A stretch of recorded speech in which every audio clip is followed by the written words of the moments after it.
자, 권지영 기자님 소식 하나 준비해 오셨다고요? 네, 한국 타이어라고 쓰고 산재 타이어라고 읽는 그곳에 대해서 취재를 좀 해왔습니다. MB 사위 기업 아닙니까? 네, 맞습니다. 예, 조양래. 이명박 장모님. 예. 네, 사위는 조현범 씨고요. 이제 사돈이 조양래 씨인데 본격적으로 얘기에 들어가기 전에 제가 좀 자료를 좀 준비해 왔어요. 예, 일단 예. 듣고 좀 시작하시죠. 한국타이어 대전 공장에서 불과 170m 떨어진 초고층 아파트 단지. 공장에서 발생하는 악취와 매연으로 수년째 불편을 작업장에 있던 분진과 솔벤트를 수거해 실험용 주액에 노출시켰더니 1시간 만에 경련을 일으키고 뇌와 심장, 근육에 이상이 발생했습니다. 제 뒤로 보이는 이 유명 타이어 업체에서만 각종 암이나 뇌, 심장 질환 등으로 숨졌습니다.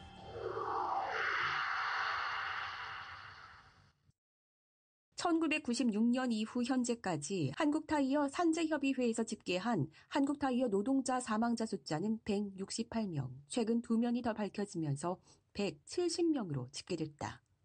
이제 60을 훌쩍 넘긴 김 씨의 남편도 그중 하나다. 거기 다니다가 췌장암으로 죽었지. 거기 뭐 생산직이었으니까 그렇게 사람이 자꾸 졸고 막 몸이 안 좋았었지.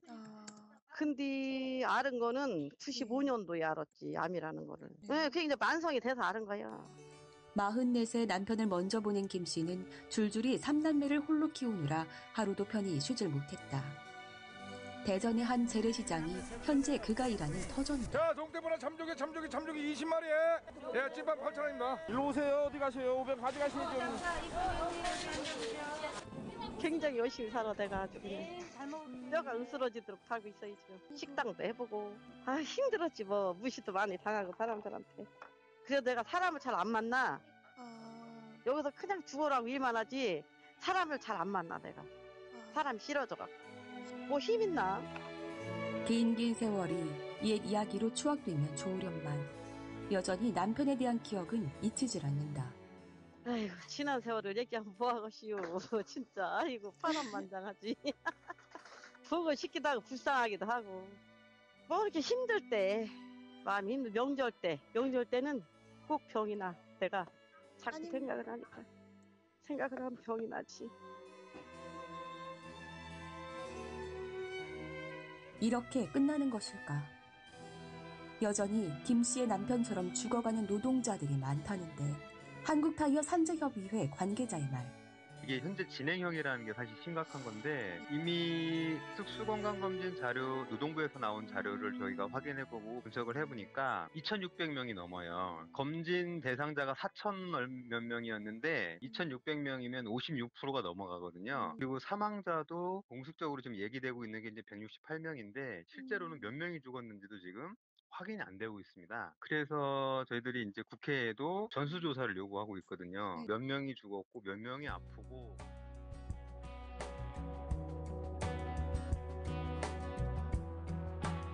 여보 사랑해. 어머니 사랑해. 사랑한다고. 엄마 사랑해.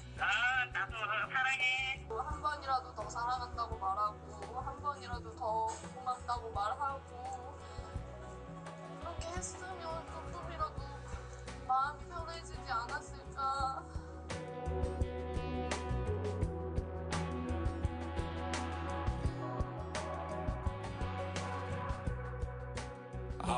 네. 네, 설명을 좀 다시 해드리자면 이제 한국타이어 사건이 언론을 통해서 알려지게 된 건 2006년에서 2007년도에 15명에 이르는 한국타이어 노동자들이 돌연사하면서 이제 이 문제가 세상에 좀 알려지게 됐습니다.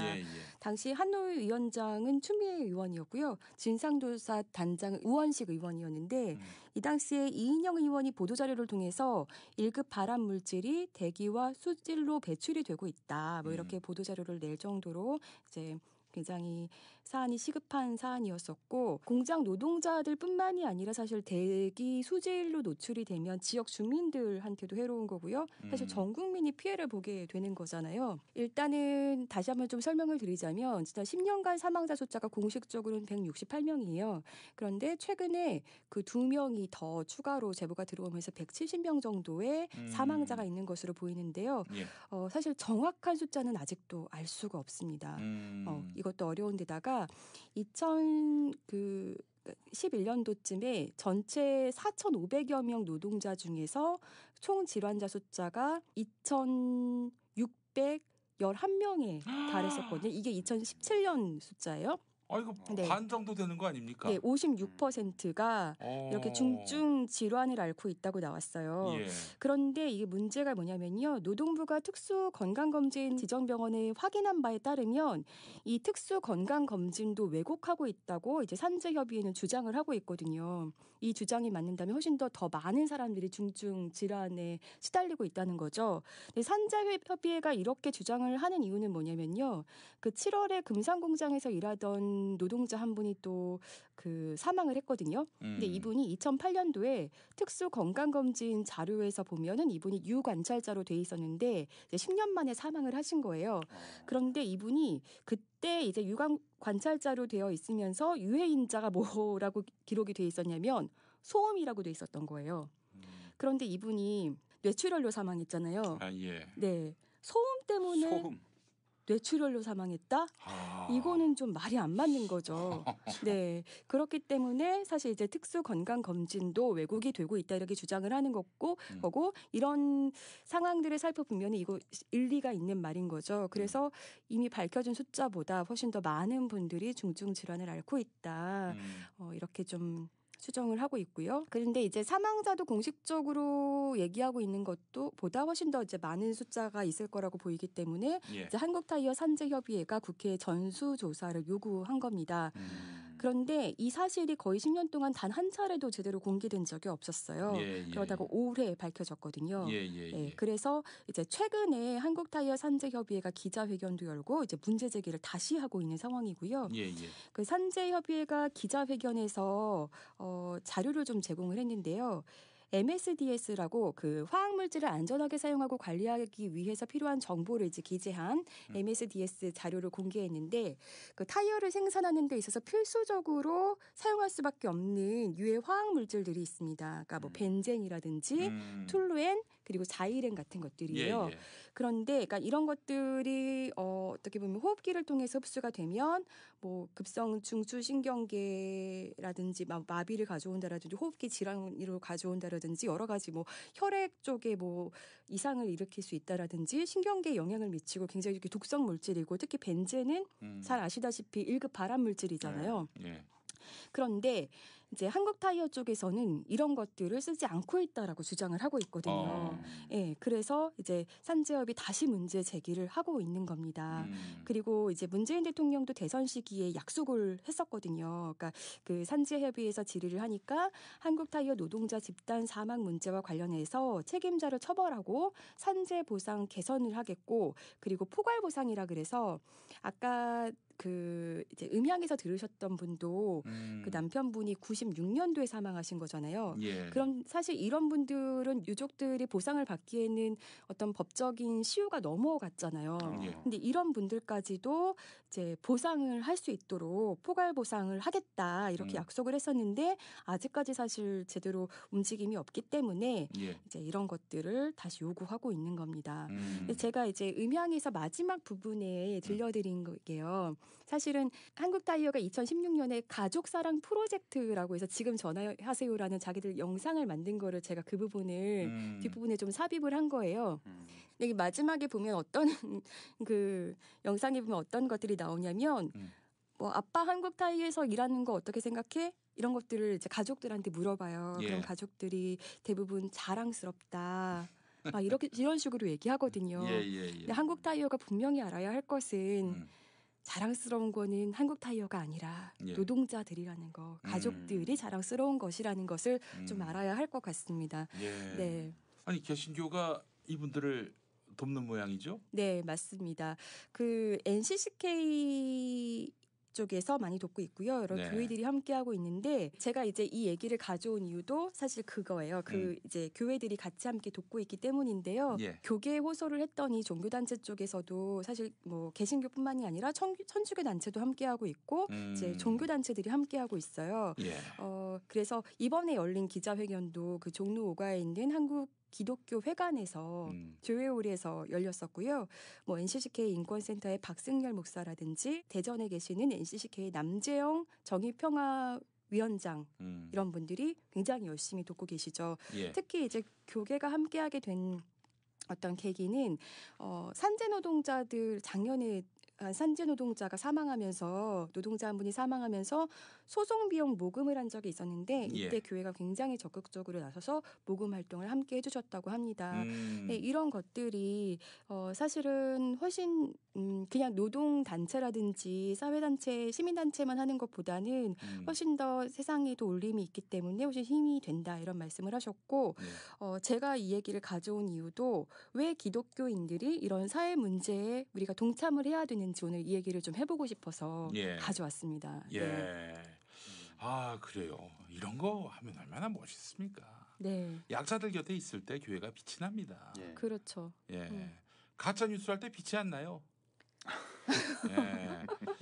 아 참 교회협의회가 그나마 실추된 한국 교회 이미지를 또 살리는데 애를 쓰고 있는 것 같습니다. 아 제가 참 안타까운 게요. 예. 이 우리 장로님과 예. 이명박 장로님과 연관된 모든 기업과 노동 현장에는 항상 사망자들이 많다는 거. 그렇죠. 네, 그거 참 그래요. 예. 그 쌍차도 그렇고 예. 용산도 그렇고 예, 어떤 현장이든지 네. 그게 철거든 노동이든 너무 이 좀 무자비하고 너무 이 사람보다 돈을 우선시하는 그런 거여서 하필 또 사돈 기업이에요. 네. 예.